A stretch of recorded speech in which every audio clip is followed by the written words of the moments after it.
नमस्कार, आप देख रहे हैं सत्ता की परख। बीजेपी के नवनिर्वाचित सांसद अरुण गोविल अभी भगवान राम के किरदार से बाहर नहीं आए हैं।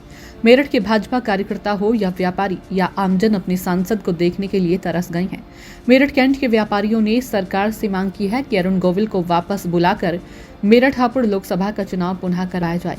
मेरठ की 5 विधानसभाओं में से 4 पर हारने के बाद 10,585 वोट से जीतने के बाद मेरठ की जनता और अपने समर्थकों का शुक्रिया अदा करने की जहमत तक नहीं उठाई है। लोगों का मानना है कि अब अरुण गोविल शायद ही मेरठ की जनता को दिखाई पड़े।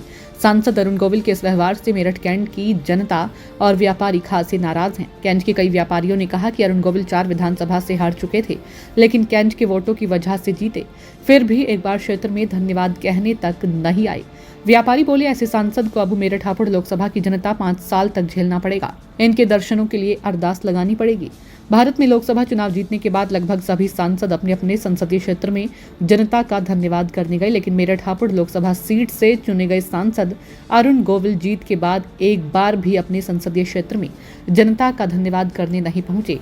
इसी बात को लेकर व्यापारी वर्ग में अच्छी खासी नाराजगी देखने को मिली है। लोकसभा चुनावों की विधानसभावार गणना करें तो अपने आने वाला समय बीजेपी के लिए संकट भरा है। मेरठ हापुड़ लोकसभा में 5 विधानसभा क्षेत्र आते हैं, जिनमें से मेरठ शहर में बीजेपी को 75,374 मत मिले, जबकि समाजवादी पार्टी गठबंधन को 1,13,289 मत प्राप्त हुए। मेरठ दक्षिण विधानसभा से बीजेपी को 1,19,881, जबकि गठबंधन को 1,40,354 मत मिले। किठौर विधानसभा में बीजेपी को 93,578 तथा गठबंधन को 1,10,315 मत प्राप्त हुए। हापुड़ विधानसभा सीट पर बीजेपी को 93,450 तथा गठबंधन को 1,05,272 मत प्राप्त करके बीजेपी के सामने खुली चुनौती पेश की है।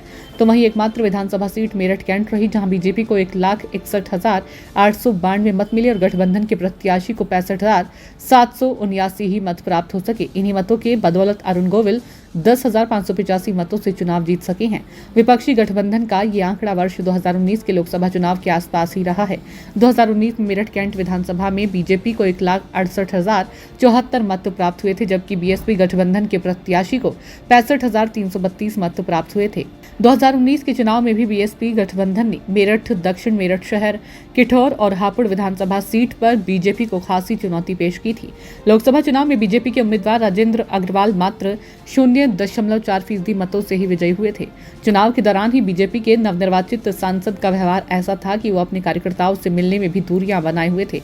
इसके चलते बीजेपी कार्यकर्ता खासे नाराज थे। खाद्य तेल व्यापार संघ के अध्यक्ष मुकेश अग्रवाल का कहना है कि जीत के बाद सभी सांसद अपने क्षेत्र में जनता का धन्यवाद करने आए, लेकिन अरुण गोविल ने ये भाजपा के कार्यालय से किसी ने भी शुक्रिया अदा नहीं किया। तो वहीं बुलियन ट्रेडर्स व्यापार संघ के अध्यक्ष अनिल जैन ने कहा कि सभी विधानसभा से हारे और कैंट विधानसभा से जीते तो इतना तो हमारा हक बनता है कि वह धन्यवाद करने आते। व्यापारी अंकित गोयल ने कहा कि हमने पहले भी कहा था कि भारी प्रत्याशी केवल मुंह दिखाई के ही काम आएगा। अब हम केवल पूरे 5 साल मुंह दिखाई के लिए ही तरसते रहेंगे। व्यापारी अंकित ने यह भी कहा कि अरुण गोविल सभी विधानसभा से हारे, लेकिन कैंट की जनता ने 1,61,000 वोट दिए। उसके बाद भी अरुण गोविल ने कैंट की जनता के बीच आना तो दूर, अखबारों और चैनलों के माध्यम से भी धन्यवाद अदा नहीं किया। हमारी सरकार से मांग है कि इन्हें वापस बुलाकर मेरठ हापुड़ लोकसभा का चुनाव पुनः करवाया जाए। व्यापारियों का कहना है कि सांसद की जीत के बाद अब जनता अभी से परेशान है, तो अभी तो 5 साल बाकी हैं।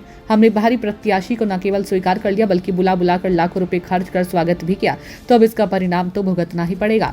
सियासी जानकारों का कहना है कि अरुण गोविल अभी अपने आप को राम किरदार से बाहर नहीं निकाल पा रहे हैं। हवाई अड्डों पर जनता से पैर छूने पर भगवान की मुद्रा में आशीर्वाद देते दिखाई पड़ते हैं। मेरठ से सांसद बनने पर अरुण गोविल का फिल्मी करियर एक बार फिर परवान चढ़ेगा, तो ऐसे में मेरठ की जनता के लिए टाइम की समस्या बनी रहेगी। सत्ता की परख के लिए अवधेश कुमार सिंह की रिपोर्ट।